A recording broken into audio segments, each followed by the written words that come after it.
Selamat malam Omania. Selamat datang lagi di Midnight Live. Kami mengucapkan turut berduka cita atas peristiwa yang menimpa SD Negeri 01 Kalibaru Cilincing, Jakarta Utara. Semoga seluruh korban luka bisa segera pulih dan evaluasi harus segera dilakukan agar kejadian ini tidak terulang kembali. Dan langsung saja kita mulai. Inilah Midnight Live.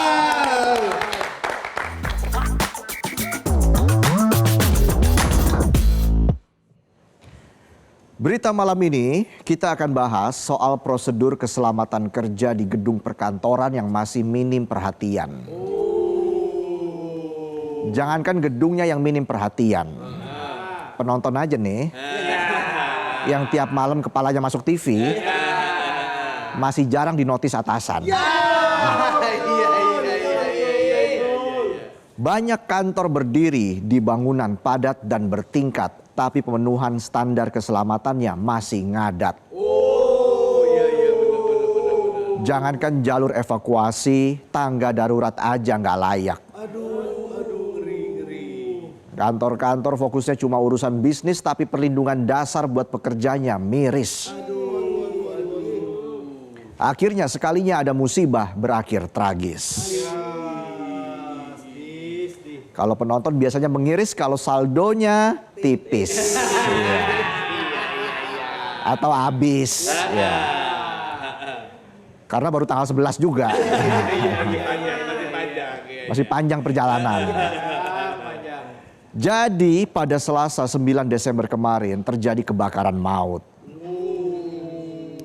Tepatnya api melalap gedung PT Tera Drone Indonesia di Kemayoran di Jakarta, yang mengakibatkan 22 orang meregang nyawa. Ini jadi bukti lemahnya prosedur keselamatan bangunan di Indonesia. Kebakaran gedung Tera Drone terjadi sekitar pukul 12.43 WIB saat para karyawan sedang beristirahat. Saat itu api tiba-tiba muncul dari lantai 1 gedung yang diduga dipicu oleh baterai drone berjenis lithium ion yang meledak. Api awalnya sempat coba dipadamkan oleh karyawan menggunakan alat pemadam api ringan atau APAR, tapi karena gudang kantor itu dipenuhi oleh material yang mudah terbakar, api jadi cepat membesar. Akibatnya sebanyak 41 karyawan yang berada di dalam kantor terjebak, 19 orang selamat, sementara 22 lainnya meninggal dunia. Salah satu korban selamat, Hansel, menggambarkan momen itu sebagai pengalaman yang sangat mencekam. Hansel bercerita dia dan karyawan lain yang berada di dalam kantor langsung berupaya menyelamatkan diri. Tapi jalur evakuasi satu-satunya ternyata sudah dikepung asap pekat.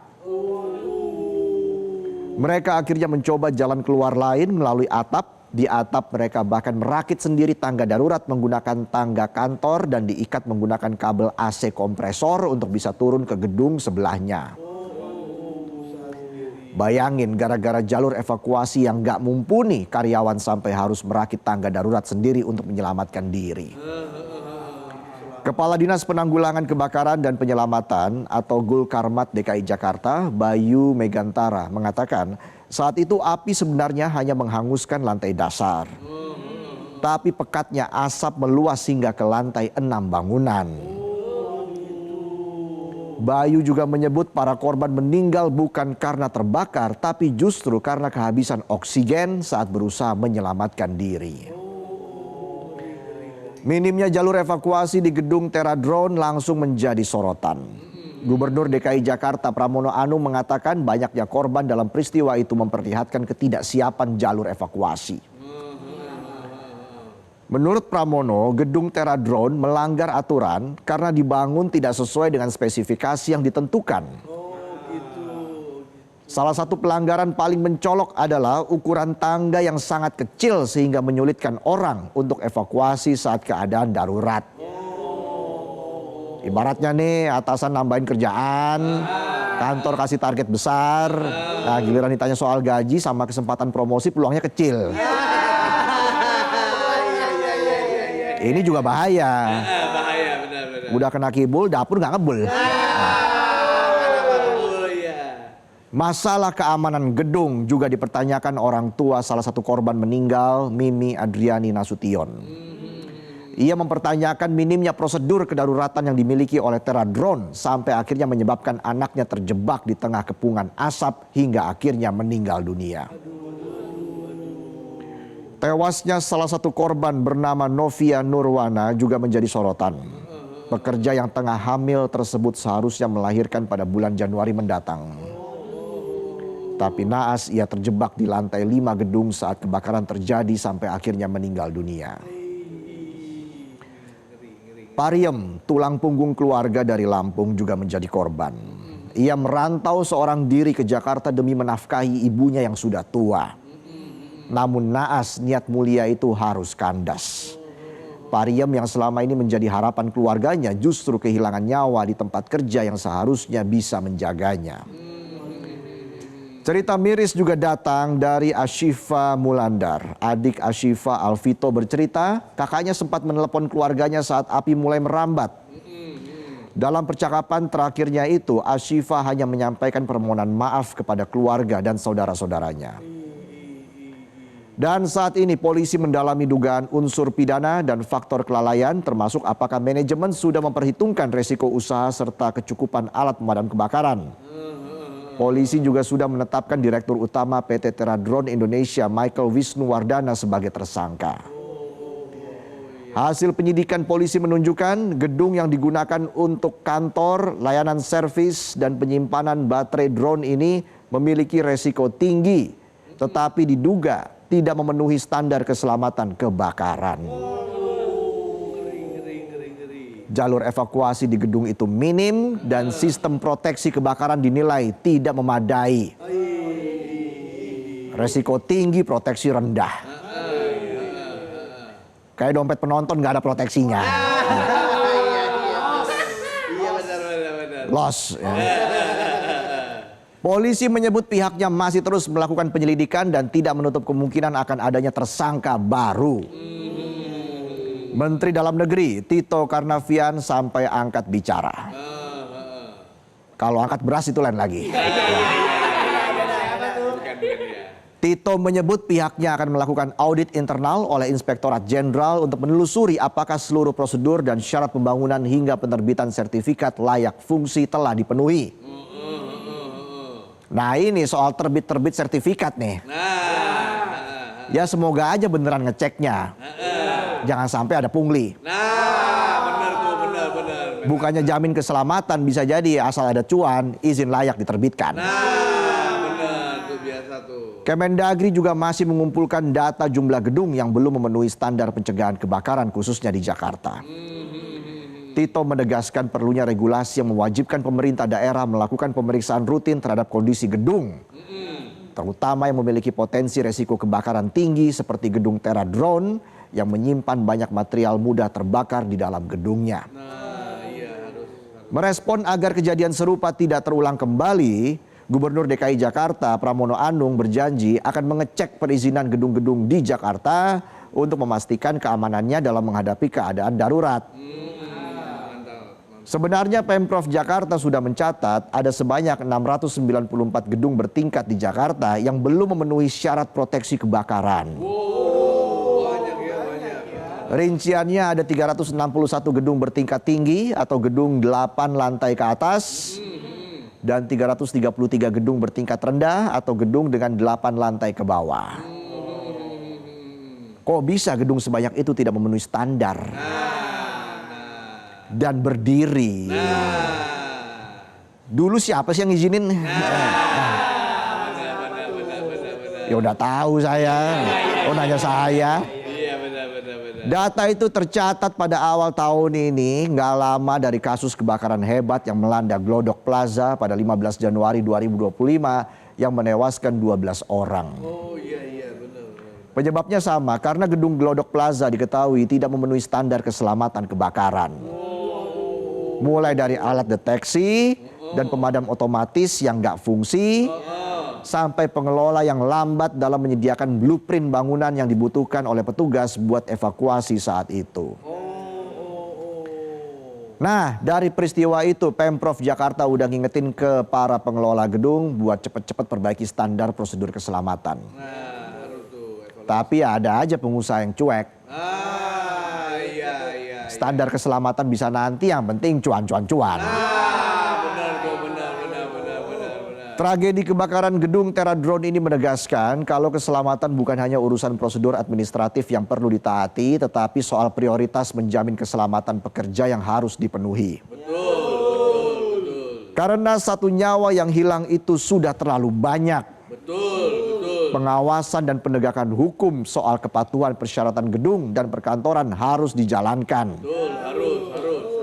Jangan sampai ada lagi ruang kelalaian, jangan sampai tragedi ini kembali berulang, dan semoga penyelidikan bisa membuka kasus ini secara terang benderang.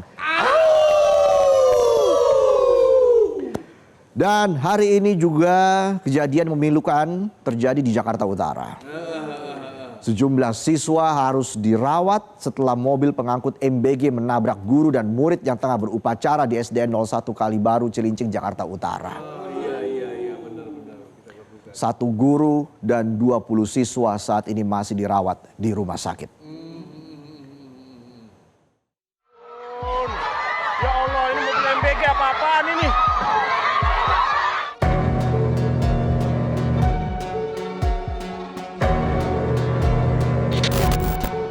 Hari Kamis pagi, ruas jalan di depan SD Negeri 01 Kalibaru, Jakarta Utara ini terlihat normal. Namun ketika mobil pengangkut makan bergizi gratis atau MBG ini masuk ke gerbang sekolah, mendadak sejumlah orang berlarian menghampiri sekolah. Di waktu yang sama, para murid dan guru sedang khidmat melaksanakan upacara di halaman sekolah. Namun seketika mobil MBG menabrak gerbang sekolah yang dalam posisi tertutup. Mobil ini langsung menabrak sejumlah murid serta satu orang guru yang tengah berdiri tidak jauh dari gerbang. Belakangan diketahui sang guru mengalami patah kaki dan 20 siswa menjadi korban. Para korban kemudian langsung dibawa ke rumah sakit Cilincing dan Koja. Kamis siang, seorang siswi bernama Citra harus dirujuk dari RSUD Cilincing menuju ke RSUD Koja. Pasalnya Citra mengalami patah tulang lengan atas dan harus dioperasi. Dirujuknya Citra menggenapi jumlah korban yang dirawat di RSUD Koja menjadi 6 orang, terdiri dari 5 siswa dan 1 guru.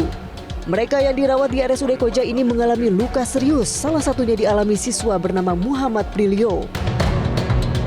Nah Bu, ini mengkonfirmasi dari kabar yang beredar Bu, katanya Prilio betul ya nanti akan dioperasi karena luka di wajah? Betul, jadi kita lihat 1 minggu ke depan itu observasi ya, karena memang ada kerusakan parah di rahangnya itu, kan awalnya dia ngeluarin darah di sini, giginya itu copot tanggal 18 bayangin Mbak. Kondisi hidung berdarah, dari kuping keluar darah, setelah di ronsen harus ada tindakan lanjut itu karena memang di sini ada kerusakan yang macam retak begitu ya kata dokter itu. Tapi dilihat nanti 1 minggu ke depan karena memang ada yang harus diobservasi, tubuh lain juga ada semacam kayak paha, itu dia ada luka, tangan ada luka, jadi dilihat 1 minggu ke depan operasinya itu. Apapun itu, perekrutan, karyawan, apa semuanya sesuai dengan SOP lah. SOP-nya dilihat gitu kan, jangan sampai keulang lagi, ya kan?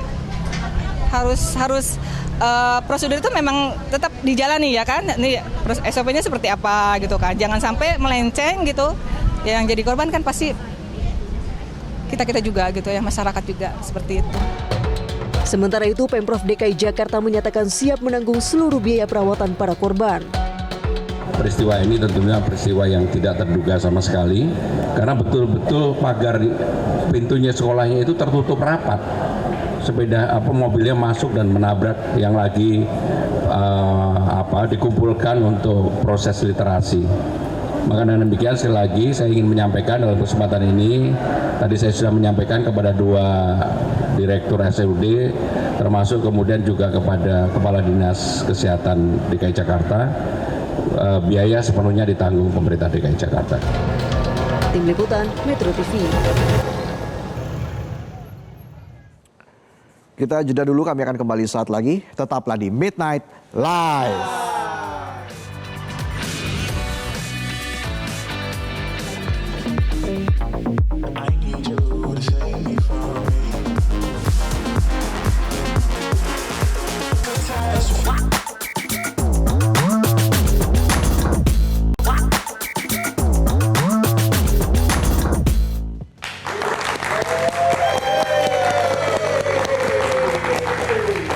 kembali lagi di Midnight Live. Karena ini hari Kamis, kita punya Come On. Ini dia, Come On.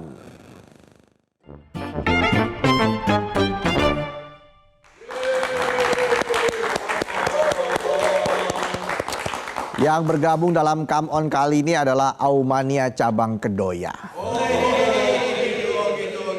Alias reporter Metro TV. Sudah ada Insan Suwardi yang saat ini berada di Kemang, tepatnya di Bajawa Cafe. Halo Insan, selamat malam. Lagi ngapain di sana Insan? Selamat malam Reza dan juga pemirsa Midnight Live. Dari Kamis malam ini saya lagi sedang menikmati alunan musik dari Nadiem Basalamah dalam rangka malam puncak ulang tahun Medcom ke-8. Nah, dalam perayaan HUT Medcom ke-8 ini yang mengangkat tema Unlimited Creativity, ini sudah menghadirkan sejumlah acara, Reza. Nah, malam puncaknya sekarang, mereka lagi mengadakan perform di sebelah kanan saya nih kalau kita lihatkan sekarang ya.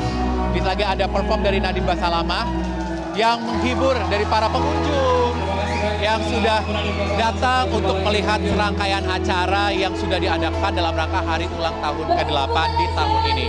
Nah, untuk selengkapnya, Reza, kita akan langsung berbincang kali ya sama pemimpin redaksi Medcom.id, ada Mas Ahmad Firdaus. Om Daus boleh bergabung dengan Midnight Live, boleh kata kuncinya dulu. Au!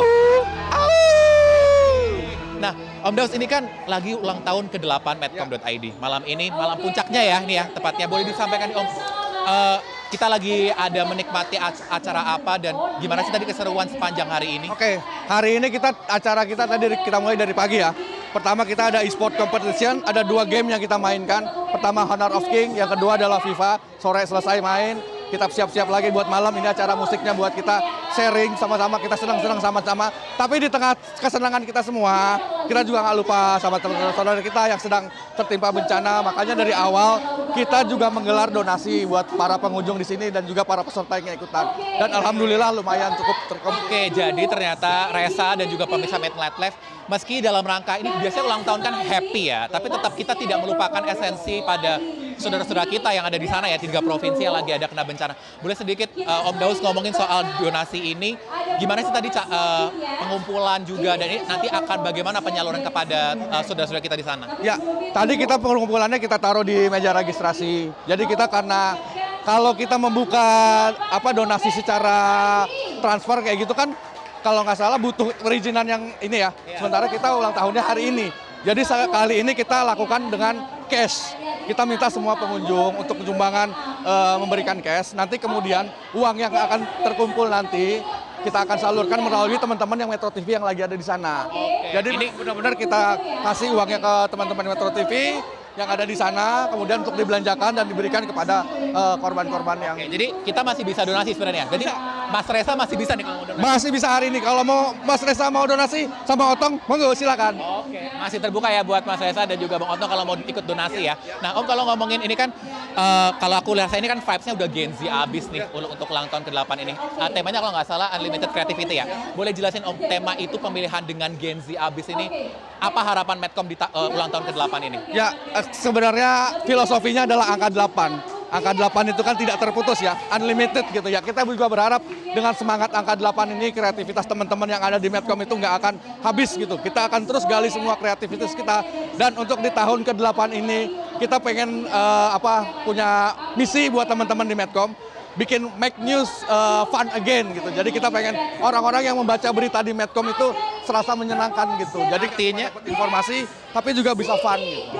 Artinya berita yang biasanya orang-orang mungkin anggapnya ya lempeng-lempeng aja, di Medcom ini akan dibuat lebih creativity Gen Z abis gitu ya Pak ya dalam nonton ke-8 ini. Nah, tidak mengurangi pesan-pesan jurnalistiknya, kedalaman kita, akurasi kita itu tidak kita lupakan gitu. Notes paling utama itu ya, paling ini apa ya? Meski kreatif abis, Gen Z abis, tapi tetap kaidah utama jurnalistiknya, ketajaman itu tetap akan diutamakan ya. Nah Om, kalau tadi udah ngomongin donasi, lalu ada juga temanya. Ini kan juga ada acara e-sport tadi ya, dari tadi pagi sampai siang nih. Ini gimana Om tadi Om, keseruan e-sport turnamen tadi? Lumayan rame ya, tadi ada sekitar 20 tim yang ikutan. Memang kita hanya membatasi ya, karena kita cuma punya kegiatan dari pagi sampai sore. Malamnya ada acara musik. Jadi kita cuma membatasi pesertanya 20 tim dibagi dari 10 media dan 10 mahasiswa.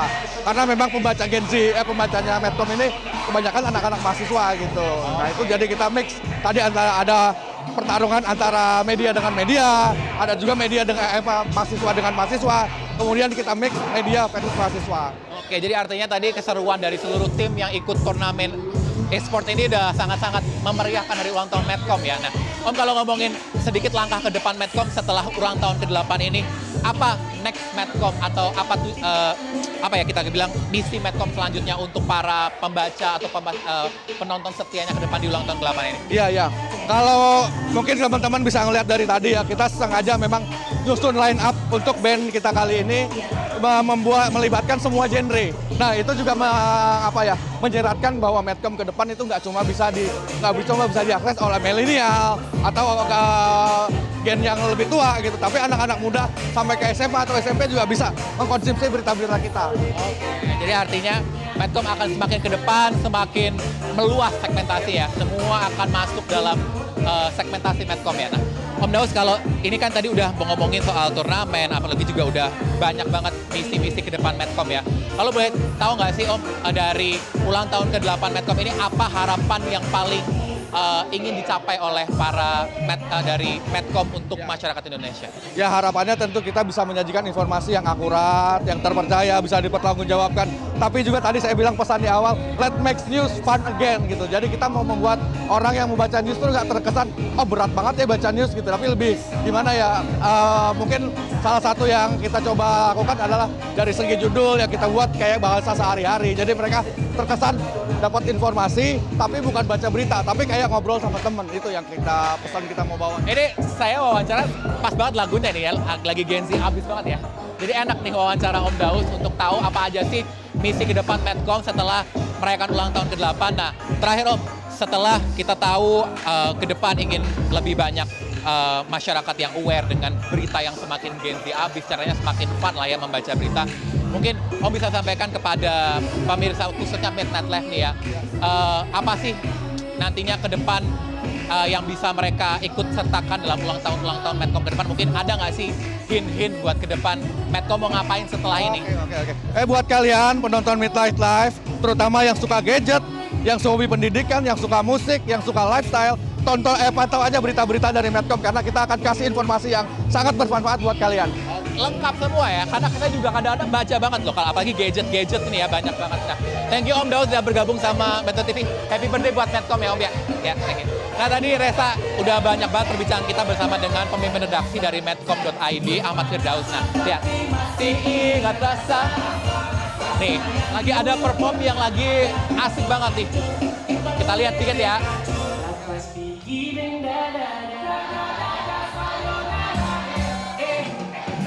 Elsa pasti tahu lagunya kan? Tor Monitor Ketua. Untuk sementara demikian Reza, saya kembalikan kepada Anda karena saya ingin ikut joget lagi nih ke dalam. Reza di studio. Oke, Tor Monitor Ketua. Terima kasih Insan atas laporannya dan selamat ulang tahun buat Medcom ya yang ke-8. Semoga panjang umur dan juga terus berkarya dan mendidik bangsa. Oke.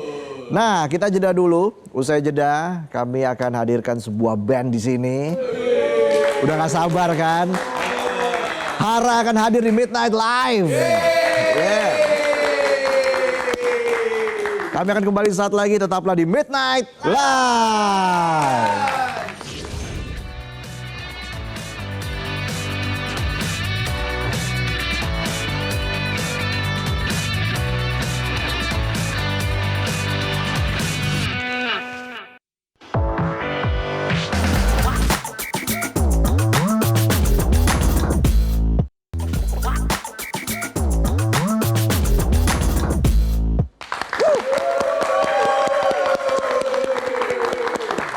Kembali lagi di Midnight Live. Dan langsung saja kita saksikan bersama perform dari Hara.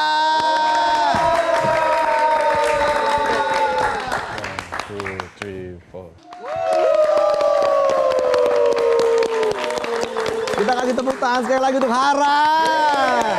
Yeay, terima kasih Hara sudah hadir di Midnight Live. Terima kasih juga. Bang. Asil, Mondi, Tejo, Rainer, apa kabar semuanya? Alhamdulillah baik. Tadi jurus jitu ya Betul. lagunya ya. Sempat dipakai juga oleh Wapres Gibran. Betul. Salah satu kontennya. Betul. Gimana rasanya? Wah, pas lihat kontennya, wah lagu kita nih dipakai nih. Gimana sih? Jujur, tidak pernah terbayangkan dalam hidupku bahwa laguku akan dibawakan, atau bukan dibawakan lah ya, dipakai soundnya untuk salah satu konten kayak wakil presiden Indonesia. Jadi kayak, hah? Guys gitu. Pas dikabarin guys lagu kita dipakai buat kontennya. Itu kayak, yang mana? Ini beneran, bentar, gue ulang lagi. Oh, iya oh lagi, beneran. bener. Itu grup Ada langsung Pak rame ya. Gitu. Langsung rame tuh ya. Langsung rame jujur. Tapi apa makna dari lagu Jurus Jitu ini? Mondi mungkin bisa cerita. Jurus Jitu itu bayangkan Mas Otong udah lama jomblo. Terus udah lama jomblo terus lupa cara ngedeketin tuh gimana sih? Kayak gue ngeceng banget sama orang ini tapi gue jurusnya gimana ya? Gitu rupanya untuk dapetin dia jadi diri sendiri aja. Gitu. Gak perlu pakai jurus-jurus gombalan. Udah basi ya. Kopi apa ya. Tapi Hara ini awal terbentuknya gimana sih? Mungkin Tejo bisa cerita. Jadi Hara itu pertama sebenarnya berdua tuh. Oke. Saya sama Renner tuh dari SMP udah ngeband. Ngeband gitu terus kita kuliah apa segala macem, close contact lah. Ketemu lagi pas udah kerja. Ketemu kayak dia nanya, "Aja mau ngeband lagi nggak?" "Ayo," gue bilang gitu. Ya udah kita ngeband lagi, akhirnya bentuknya tadi berdua. Iya. Terus kita bikin demo-demo kita kan biasa, demo-demo pas bikin nyanyi, kayak suara kita kurang nih. Kurang nih kayaknya. Kurang nih. Sadar diri. Akhirnya aku ngajak Asil. Terus Rainer ngajak Viko yang nggak bisa hadir hari ini. Oke. Berlima ya. Betul. Oke. Lalu terakhir ngajak Mondi sebagai vokalis. Oke. Jadi Asil sama Mondi waktu diajakin sama Tejo sama Rainer sama Viko ya, itu gimana tuh waktu itu? Jujur kan karena nggak kenal ya, aku kan cuma kenal Tejo doang kan. Jadi lumayan memakan waktu lah untuk kenal sama dia. Iya. Kayak hai gitu, soalnya kan biasanya kalau ngeband kan dari teman nongkrong kan Mas. Ini kita kayak baru ketemu di sini jadi lumayan lah adaptasinya, kayak baru kenal sama Rainer sama Viko semua gitu. Mondi juga waktu itu excited banget ya pas ditawarin. Excited banget tapi kayak bingung juga kan. Awalnya kayak biasanya kalau bikin band tuh dari temen nongkrong. Kenal nggak sih, minimal deket gak sih gitu ya? Itu cuma dibilang kayak gue tuh butuh vokalis cowok nih, lo mau nggak join? Tapi kelihatannya seru sih orang-orang keren-keren ya. Gitu namanya gitu ya.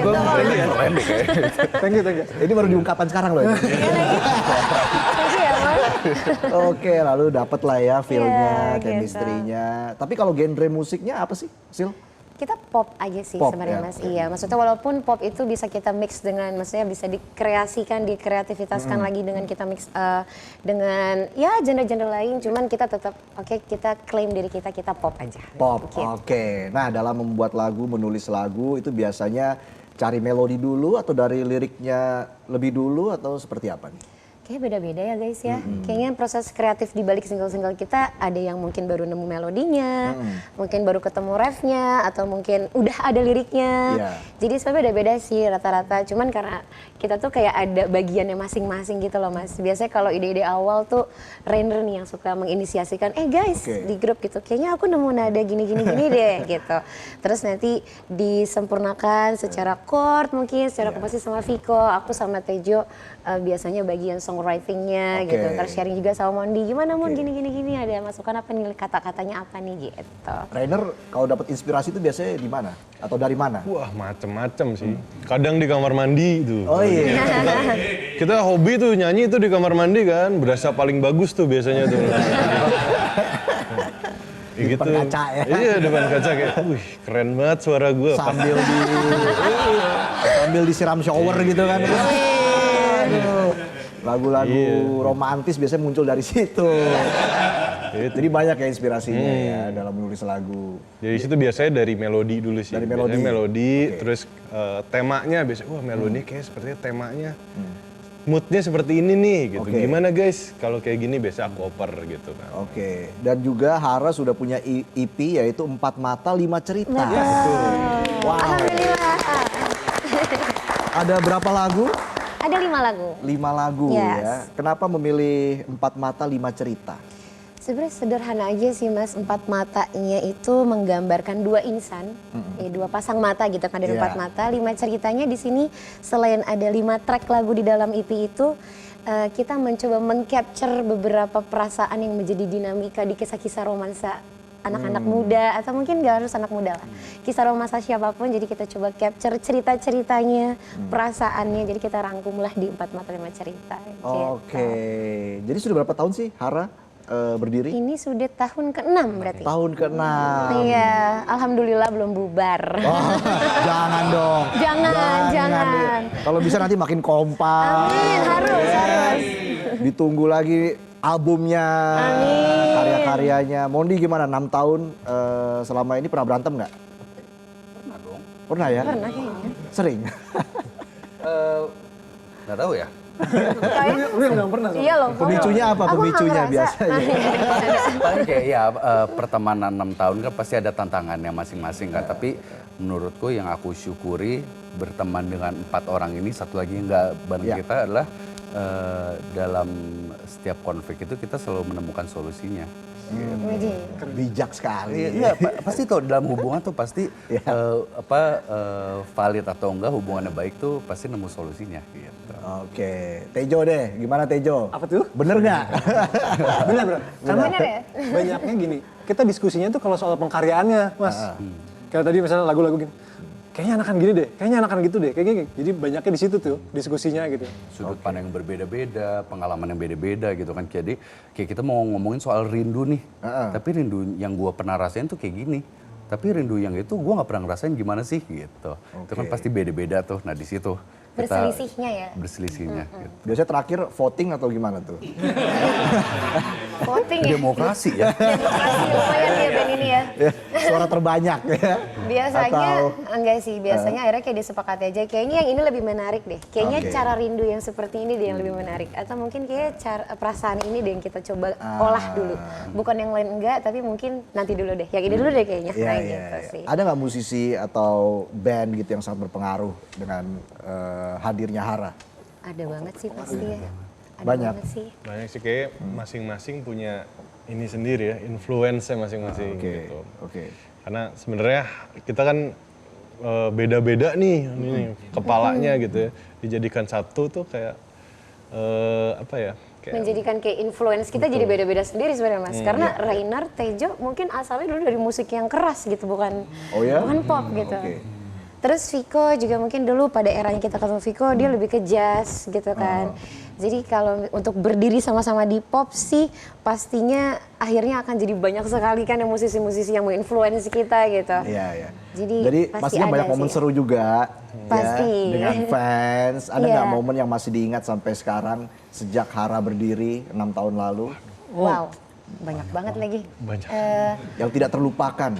Oke, mungkin salah satunya adalah pertama kali kita manggung melihat teman-teman, nama fanbase-nya by the way warga hura-hura. Jadi Warga hura-hura, Iya. apa kabar warga hura-hura? warga hura-hura. Yang mungkin pada lagi nonton juga malam-malam begadang. Jadi salah satu momen besarnya adalah pertama kali kita manggung, kita lihat mereka mengibarkan bendera warga hura-hura. Wow. Gitu, jadi kayak Kita berasa slang. Oh gini rasanya. oh gini rasanya jadi kakak-kakak slangnya dikibarkan bendera, bedanya nggak ada yang pakai helm aja Mas. Gitu.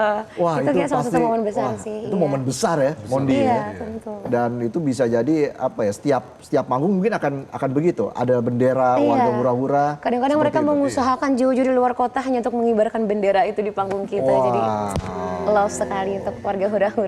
Keren banget. Itu motivasi banget ya Rainer ya. Betul. Apalagi di atas panggung untuk menjaga vibe-nya ya. Wah, itu luar biasa loh. Karena kan penonton makin seru, kitanya makin Benar. ini ya. Betul.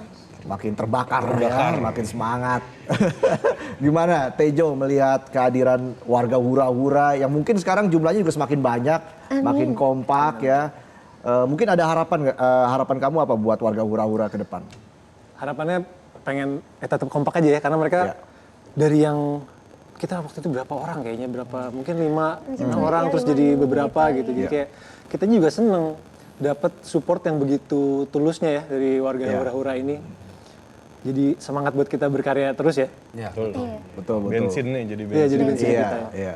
Dan Mondi mungkin bisa cerita di sini apa sih yang menjadi tantangan terberat kamu mungkin selama 6 tahun ini di Hara, menjaga kekompakan di Hara, solid menjadi solid gitu ya, menjadi sebuah band yang solid, itu apa aja tantangannya? Tantangannya ada banyak sih.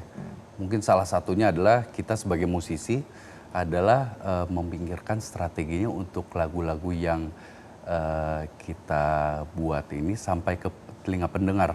Nah, Itu kan pasti tantangan banyak banget tuh, kayak Betul. lagunya udah bagus tapi nggak ada yang denger, Iya. nggak jadi apa-apa. Makanya kita bersyukur banget mulai dari awal tahun ini kita bisa masuk label namanya RCD. Mereka membantu kita banget untuk promosi. Bahkan kita bisa kesini gara-gara mereka. Betul, ada di sini sekarang. tepuk tangan untuk RCD. Sering-sering kesini ya. Amin. Oke, nah ada nggak musisi yang pengen banget diajak kolaborasi sama Hara? Ada, tapi pasti kita rebutan deh jawabannya beda-beda. Mulai dari hasil deh. Aku, oke, belakangan ini kalau ditanya siapa yang mau diajak collab, jawabanku masih sama Mas. Adalah Kak Bilal Indrajaya. Wow. Luar Pandai biasa mikir. Bilal. Di band ini kan udah ada vokalis cowoknya, vokalis ceweknya, tapi nggak ada rapper. Kayaknya aku pengen rapper. Penasaran ya? Iya. Kayak Saikoji seru sih. Saikoji, iya. Kakak Saikoji barangkali. Menarik. Nah, kalau Tejo, ada Aku Tejo. kayaknya ya, kalau sekarang banget nih kalau ditanya, kayaknya aku pengen sama Perunggu deh. Oke. Jadi kayak cross genre gitu, Iya, kayak seru iya, ya, iya. Hara yang pop gini sama Perunggu kayak. Iya, menarik loh itu Perunggu sama Hara ya. Terus kalau Rainer? Aku sih idola dari kecil Om Chandra Darusman. Wow. Iya. Wah, memang musikalitasnya tinggi-tinggi nih ya. Luar biasa. Nah, ke depan apalagi yang ingin dicari oleh Hara di dunia musik, di belantika musik Indonesia? Mulai dari Mondi. Kekayaan ya. Langsung to the point. Profesi juga nggak sih? Langsung saja kata Mondi. Kekayaan dari proses kerja keras. Iya. Tapi jawaban seriusnya adalah gue pengen bermusiknya kami ini bisa membawa kita ke tempat-tempat yang jauh yang belum pernah kita datangi dulu. Kayak gue selama ini cuma pernah di Pulau Jawa, Pulau Bali. Bahkan gue orang Batak nggak pernah ke Sumatera. Ya kan, semoga dengan Hara semakin besar kita bisa mau ke Sumatera, Kalimantan dan tempat-tempat lain bahkan luar negeri. Amin. Mungkin dari Asil? Kalau aku mungkin ke depannya selain kita tetap harus kayak, maksudnya aku juga pengennya kita nggak akan puas dengan apa yang kita dapatin sekarang. Mungkin kita merasa kayak kita, oh identitas kita gini, tapi kayak pengennya terus cari lagi, belajar lagi. Dan semoga kita bisa bertemu dengan warga hura-hura di seluruh Indonesia, mungkin yang belum sempat ketemu sama kita. Dan harapannya juga kita nggak tahu nih karya kita yang mana yang membawa impact baik untuk orang-orang di luar sana. Mungkin ada yang kisahnya ditemani sama lagu-lagu kita. Jadi semoga karya-karya kita yang lain nantinya juga bisa tetap membawa impact yang baik untuk pendengarnya. Oke, semangat terus pokoknya buat Hara. Sukses selalu buat Hara. Ditunggu lagi nanti karya-karyanya ke depan dan semoga bisa terus memajukan dunia musik Indonesia. Amin. Dan langsung saja untuk penutup segmen ini kita sambut Hara.